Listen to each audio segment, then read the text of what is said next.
मध्य प्रदेश में ओबीसी आरक्षण का मुद्दा सियासी गलियारों में गर्मी पैदा कर चुका है, क्योंकि पीसीसी चीफ कमलनाथ का साफ आरोप है कि हमने ओबीसी को 27% आरक्षण देने का काम किया था, लेकिन बीजेपी ने उसको छल कपट कर कम कर दिया, जिस पर बीजेपी की तरफ से प्रतिक्रिया सामने आई कि कांग्रेस ने ही ओबीसी आरक्षण को रोकने का प्रयास किया था। ओबीसी आरक्षण को लेकर कमलनाथ बाकायदा पूरे आंकड़े लेकर मीडिया के सामने प्रस्तुत हुए। उन्होंने चिट्ठा पेश कर बताया कि फिलहाल प्रदेश में पंचायत चुनाव में ओबीसी को कितना आरक्षण मिला, जिसमें उन्होंने क्या दावा किया, आप भी देखिए। प्रदेश कांग्रेस अध्यक्ष कमलनाथ का बड़ा आरोप, पंचायत चुनावों में नहीं मिला पूरा ओबीसी आरक्षण। पूरे प्रदेश में ओबीसी को सिर्फ 9 से 13% ही मिला आरक्षण। जिला पंचायत सदस्य के लिए प्रदेश में कुल 11.2% मिला आरक्षण। जनपद पंचायत अध्यक्ष में 9.5% मिला ओबीसी को आरक्षण। जनपद पंचायत सदस्य में 11.5% मिला ओबीसी को आरक्षण। सरपंचों के पदों को मिला सिर्फ 12.5% आरक्षण।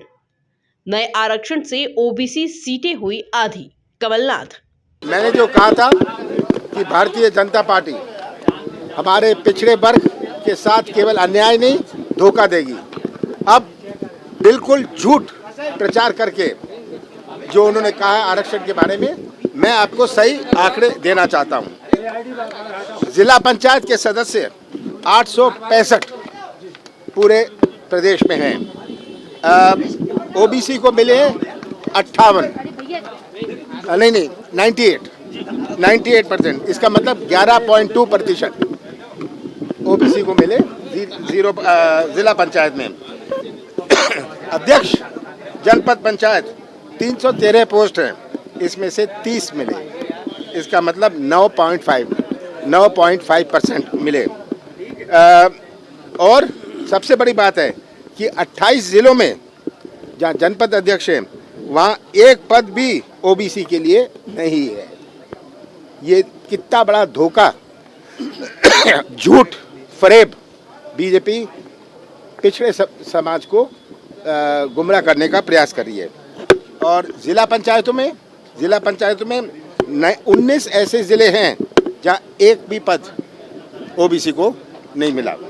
कमलनाथ के आरोपों पर तत्काल बीजेपी की प्रतिक्रिया भी सामने आई, जिसमें भाजपा के प्रदेश महामंत्री भगवान दास सबनानी ने कहा कि चुनाव को टालने के साथ ही ओबीसी आरक्षण को टालने का काम कांग्रेस पार्टी ने किया, जिसमें कांग्रेस के नेता ही शामिल थे।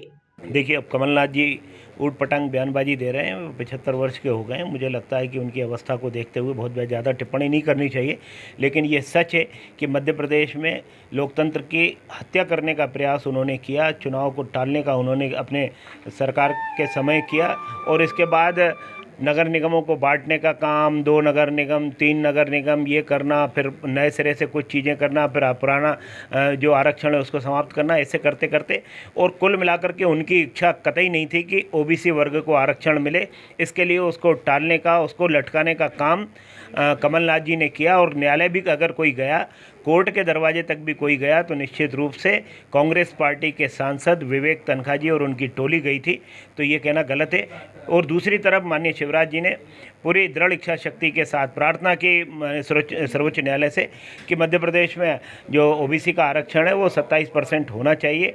हमने अपने तर्क दिए, सरकार ने अपने तर्क दिए, निश्चित रूप से उसके कारण सफलता मिली। आज मध्य प्रदेश जैसे इतने विशाल प्रदेश में 27% ओबीसी को आरक्षण मिलेगा, उनका भी सम्मान बढ़ेगा। हम सब कार्यकर्ता भी निश्चित रूप से अच्छे कार्यकर्ताओं को अवसर देने के लिए हम उनको आगे करेंगे, और भारतीय जनता पार्टी हर वर्ग के सहयोग के साथ, सबका विकास, सबका प्रयास और सबके विश्वास के साथ मध्य प्रदेश में भारतीय जनता पार्टी पिछले प्रदर्शन से बेहतर प्रदर्शन करने की ओर बढ़ेगी। ओबीसी आरक्षण को लेकर सुप्रीम कोर्ट की रोक के समय कांग्रेस और बीजेपी ने दावा किया था कि वो अपने स्तर पर ओबीसी को 27% आरक्षण देंगे।